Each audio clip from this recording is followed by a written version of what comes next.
राधे राधे। कैसे हैं आप सब। स्वागत है आपका अपने YouTube चैनल पर।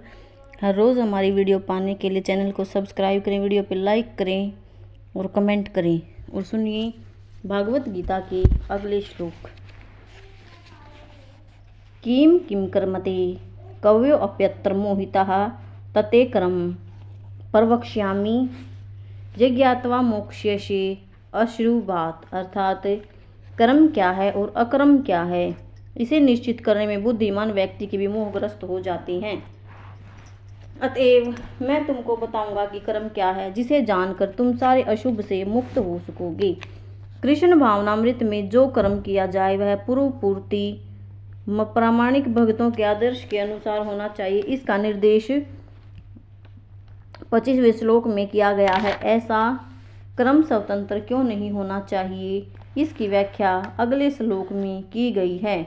कृष्ण भावनामृत में कर्म करने के लिए मनुष्य को उन प्रामाणिक पुरुषों के नेतृत्व का अनुगमन करना होता है जो गुरु परंपरा में हो, जैसा कि इस अध्याय के प्रारंभ में कहा जा चुका है। कृष्ण भावनामृत पद्धति का उपदेश सर्वप्रथम सूर्यदेव को दिया गया, जिन्होंने इसे अपने पुत्र मनु से कहा।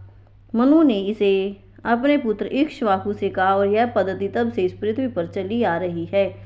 अतः परंपरा के पूर्ववर्ती अधिकारियों के पद चिन्हों का अनुसरण करना आवश्यक है, अन्यथा बुद्धिमान से बुद्धिमान मनुष्य भी कृष्ण भावनामृत के आदर्श कर्म के विषय में मोहग्रस्त हो जाते हैं। इसलिए भगवान ने स्वयं ही अर्जुन को कृष्ण भावनामृत का उपदेश देने का निश्चय किया। अर्जुन को साक्षात भगवान ने शिक्षा दी। अतः जो भी अर्जुन के पद चिन्हों पर चलेगा वह कभी मोहग्रस्त नहीं होगा।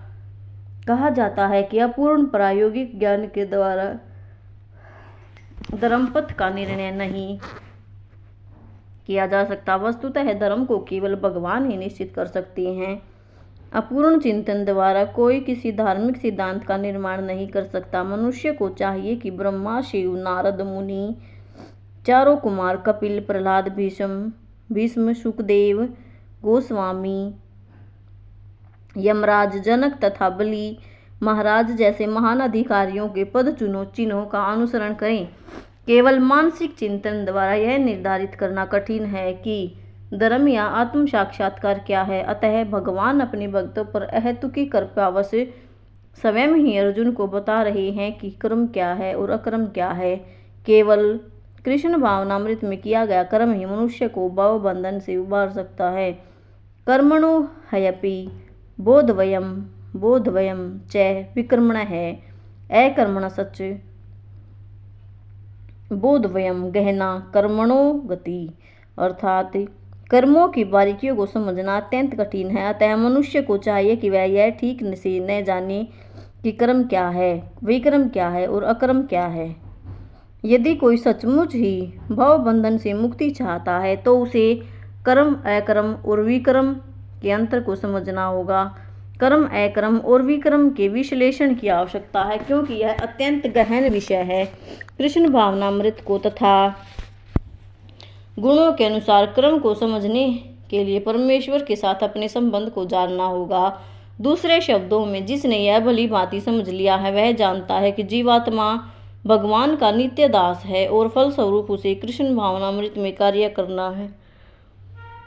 संपूर्ण भागवत गीता का यही लक्ष्य है। इस भावनामृत के विरुद्ध सारे निष्कर्ष एवं परिणाम विक्रम और निषिद्ध कर्म है। इसे समझने के लिए मनुष्य को कृष्ण भावनामृत के अधिकारियों की संगति करनी होती है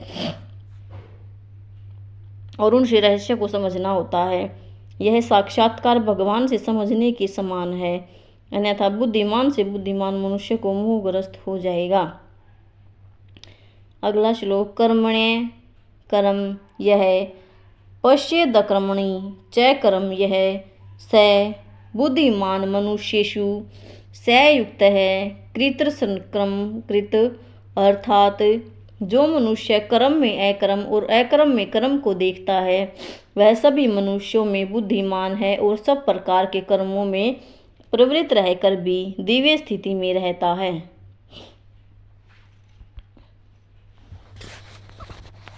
कृष्ण भावनामृत में कार्य करने वाला स्वभावतः कर्म बंधन से मुक्त होता है। उसके सारे कर्म कृष्ण के लिए होते हैं। अतः कर्म के फल से उसे कोई लाभ या हानि नहीं होती। फलस्वरूप वह मानव समाज में बुद्धिमान होता है, यद्यपि वह कृष्ण के लिए सभी तरह के कर्मों में लगा रहता है। अकर्म का अर्थ है कर्म के फल के बिना। निर्विशेषवादी इस भय के सारे कर्म करना बंद कर देता है कि कर्म फल उसके आत्म साक्षात्कार के मार्ग में बाधक न हो, किंतु सगुणवादी अपनी इस स्थिति से भली भांति परिचित रहता है कि भगवान का नित्य दास है, अतः वह अपने आप को कृष्ण भावनामृत के कार्य में तत्पर रखता है। चूँकि सारे कर्म कृष्ण के लिए किए जाते हैं, अतः इस सेवा में के करने में उसे दिव्य सुख प्राप्त होता है। जो इस विधि में लगे रहते हैं वे व्यक्तिगत इंद्रिय तृप्ति की इच्छा से रहित होते हैं। कृष्ण के प्रति उनका नित्य दास्य उसे सभी प्रकार के कर्म फल से मुक्त करता है। अगला श्लोक। यस्य सर्वे समारंभाः काम संकल्प वर्जिताः ज्ञानाग्निदग्ध कर्माणं तमाहु पंडितम बुद्धाः। अर्थात जिस व्यक्ति का प्रत्येक प्रयास इंद्रिय तृप्ति की कामना से रहित होता है उसे पूर्ण ज्ञानी समझा जाता है। उसे ही साधु पुरुष ऐसा करता कहते हैं। जिसे पूर्ण ज्ञान की अग्नि से कर्म फलों को भस्मात कर दिया है। केवल पूर्ण ज्ञानी ही कृष्ण भावना भावित व्यक्ति के कार्यकलापों को समझ सकता है। ऐसे व्यक्ति में इंद्रिय तृप्ति की प्रवृत्ति का अभाव रहता। इससे यह समझा जाता है कि भगवान के नित्य दास के रूप में उसे अपने स्वाभाविक स्वरूप का पूर्ण ज्ञान है, जिसके द्वारा उसने अपने कर्म फलों को भस्म कर दिया है। जिसने ऐसा पूर्ण ज्ञान प्राप्त कर लिया है वह सचमुच विद्वान है। भगवान की नित्य दासता के इस ज्ञान के विकास की तुलना अग्नि से की गई है। ऐसी अग्नि एक बार प्रज्वलित हो जाने पर कर्म के सारे फलों को भस्म कर सकती है। अगला श्लोक। त्यक्त्वा कर्म फलासंग नित्य तृप्तो निराश्रय है कर्मण्य विप्रवृत्तो अपि नैव किंचित् करोति सह। अपने कर्म फलों की सारी आसक्ति को त्याग कर सदैव संतुष्ट और स्वतंत्र रहकर वह सभी प्रकार के कार्य में व्यस्त रहकर भी कोई सकाम कर्म नहीं करता। कर्मों के बंधन से इस प्रकार की मुक्ति तभी संभव है जब मनुष्य कृष्ण भावना भावित होकर हर कार्य कृष्ण के लिए करे। कृष्ण भावना भावित व्यक्ति भगवान के शुद्ध प्रेमवश ही अपने कर्म करता है। फलस्वरूप उसे कर्म फलों के प्रति कोई आकर्षण नहीं रहता। यहाँ तक कि उसे अपने शरीर निर्वाह के प्रति भी कोई आकर्षण नहीं कहता, क्योंकि वह पूर्णतः कृष्ण पर आश्रित रहता है। वह न तो किसी वस्तु को प्राप्त करना चाहता है और न अपनी वस्तुओं की रक्षा करना चाहता है। वह अपनी पूर्ण सामर्थ्य से अपना कर्तव्य करता और कृष्ण पर सब कुछ छोड़ देता है। ऐसा अनासक्त व्यक्ति शुभ अशुभ कर्म फलों से मुक्त रहता है, मानो वह कुछ भी नहीं कर रहा हो। वह अकर्म अर्थात निष्काम कर्म का लक्षण है। अतः कृष्ण भावनामृत से रहित कोई भी कार्यकर्ता पर बंधन स्वरूप होता है और विक्रम का यही असली रूप है, जैसा कि पहले बताया जा चुका है। अगला श्लोक। निराशीर्यत चितात्मा त्यक्त सर्व परिग्रह शारीरम केवलम करम कुर्वनोपनोति किलिम्बिषिम। अर्थात ऐसा ज्ञानी पुरुष पूर्ण रूप से संयमित मन और बुद्धि से कार्य करता है, अपनी संपत्ति के सारे स्वामित्व को त्याग देता और केवल शरीर निर्वाह के लिए कर्म करता है। इस तरह कार्य करता हुआ वह पाप रूपी फलों से प्रभावित नहीं होता है। कृष्ण भावनामृत व्यक्ति कर्म करते समय कुछ कभी भी शुभ या अशुभ फल की आशा नहीं रखता। उसके मन तथा बुद्धि पूर्णतः वश में होते हैं। वह जानता है कि वह परमेश्वर का भिन्न अंश है, अतः अंश रूप में उसके द्वारा संपन्न कोई भी कर्म उसका न होकर उसके माध्यम से परमेश्वर द्वारा संपन्न हुआ होता है। जब हाथ हिलता है तो यह स्वेच्छा से नहीं हिलता, अपितु सारे शरीर की चेष्टा से हिलता है। कृष्ण भावना भावित व्यक्ति भगवद इच्छा ये का अनुगामी होता है, क्योंकि उसकी निजी इंद्रिय तृप्ति की कोई कामना नहीं होती। वह यंत्र के एक पुर्जे की भांति हिलता डुलता। जिस प्रकार रख रखाव के लिए पुर्जे को तेल और सफाई की आवश्यकता पड़ती है, उसी प्रकार कृष्ण भावना भावित व्यक्ति कर्म के द्वारा अपना निर्वाह करता रहता है। जिससे वह भगवान की दिव्य प्रेमा भक्ति करने के लिए ठीक बना रहे। अतः वह अपने प्रयासों के फलों के प्रति निश्चेष्ट रहता है। पशु के समान ही उसका अपने शरीर पर कोई अधिकार नहीं होता। कभी कभी क्रूर स्वामी अपने अधीन पशु को मार भी डालता है तो भी पशु विरोध नहीं करता, न ही उसे कोई स्वाधीनता होती है।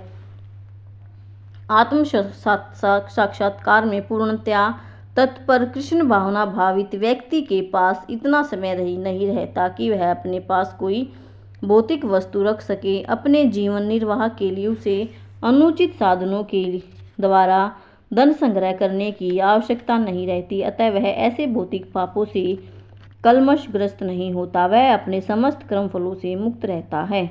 अगला श्लोक।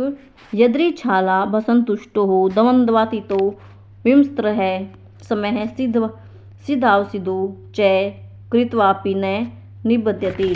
अर्थात जो स्वतः होने वाले लाभ से संतुष्ट रहता है, जो द्वंद्व से मुक्त है और ईर्ष्या नहीं करता, जो सफलता और असफलता दोनों में स्थिर रहता, वह कर्म करता हुआ भी कभी बंधता नहीं। कृष्ण भावना भावित व्यक्ति अपने शरीर निर्वाह के लिए अधिक प्रयास नहीं करता, वह अपने आप होने वाले लाभों से संतुष्ट रहता। वह न तो मांगता है न उधार लेता है, किंतु यथा सामर्थ्य वह सच्चाई से कर्म करता और अपने श्रम से जो प्राप्त हो जाता है उसी से संतुष्ट रहता है। अतः वह अपनी जीविका के विषय में स्वतंत्र रहता। वह अन्य किसी की सेवा करके कृष्ण भावना मृत संबंधी अपनी सेवा में व्यवधान नहीं आने देता, किंतु भगवान की सेवा के लिए वह संसार की द्वैतता से विचलित हुए बिना कोई भी कर्म नहीं कर सकता। संसार की यह द्वैतता गर्मी, सर्दी और सुख दुख के रूप से अनुभव की जाती है। कृष्ण भावना भावित व्यक्ति द्वैतता से परे रहता है, क्योंकि कृष्ण को प्रसन्न करने के लिए वह कोई भी कर्म करने में झिझकता नहीं। अतः वह सफलता और असफलता दोनों में संभाव रहता है। ये लक्षण तभी दिखते हैं जब कोई दिव्य ज्ञान में पूर्णतः स्थित हो। राधे राधे। जय श्री कृष्णा।